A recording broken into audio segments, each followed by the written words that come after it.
Diane Huth again, and we are day 20 of the Reinvent Your Career 30-Day Challenge. So we are two-thirds of the way through. That's very exciting. We've learned a lot.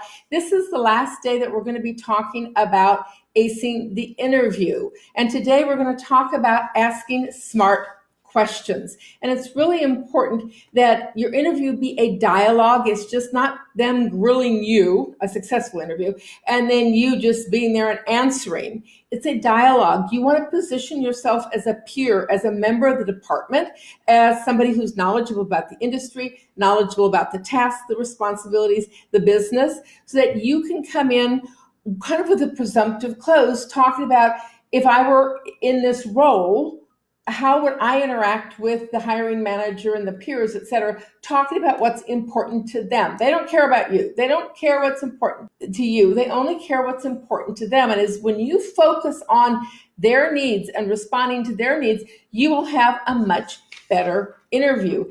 And the key thing is to try and figure out their pain. And we've heard of this before. What keeps them up at night? And you should ask the hiring manager, not HR, because they're not going to know. But these are the kind of questions that you talk to the hiring manager. And you say things like, what is your biggest problem? If there's one thing in this new role that I could do in the next 30, 60, 90 days, if there's just one contribution I could make that would make the company better, this problem better, this project better, what would that one thing be? And then you talk about it, and then you give ideas, and you discuss the implications. You ask smart questions. You can also ask things, again, kind of a presumptive close, that you want them to picture you in the job as a candidate sitting there, across the desk, but as a coworker, as a team member, as somebody who's helped carrying weight in this company. And you're going to say, could we develop a plan? What would we be doing for the first 30, 60, 90 days? I'd like to have an understanding of what your expectations of me would be so that I can meet them. And I'd like to also have an expectation of what you want from me and how I can contribute, how I can help. And so you're going to have those kind of conversations and talking about what's important to them. You also need to be talking about company culture. You want to understand company culture. Culture is really important. And one of the reasons you're at the interview is to see if you're going to be a fit. They want to know if you're going to fit it with them, and you need to figure out whether this company is a fit with you too. And in the video that you're going to see inside the challenge, I didn't apply to a premier employer where I live and lived for 20 years because I knew it wasn't a fit. I knew that from everybody I talked to, I knew from the company's DNA, it was not a right fit for me. And so I never applied.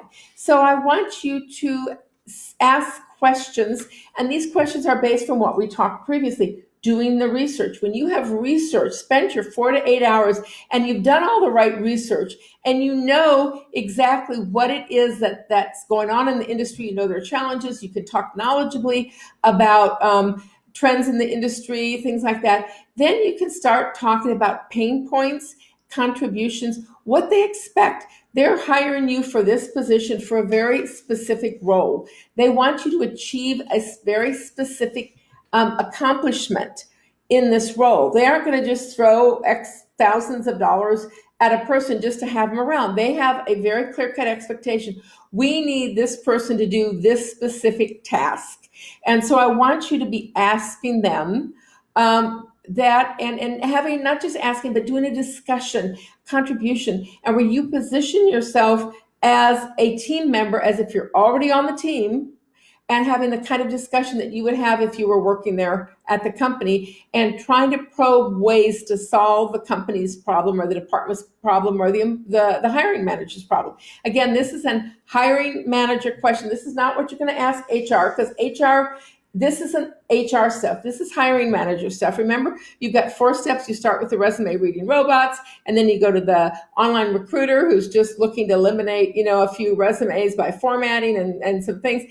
Then the HR recruiter who knows that job. But then when you get all the way to the hiring manager, this is where it's important that you have that insight into the company, the business, their needs, and you talk about their pain points. It will make all the difference in the world in your job interview and in getting this job. Again, this is the last of the 4 6 modules that we're doing on interview success. And if you like it and you want to find more, I invite you to go to www.acetheinterviewcourse.com. I'll put the URL down below, and it'll give you some information. I teach this and much more. I've got 30 different videos, more than 3 ebooks and handouts, a lot of valuable information to help you, because nobody teaches interview skills, and they are so important in getting and landing your dream job. So please, I want you to go inside the challenge now and watch the video about how to ask smart questions to wow your interviewer. This is Diane Huth, the Accidental Career Coach, wishing you the best of career success. See you inside the course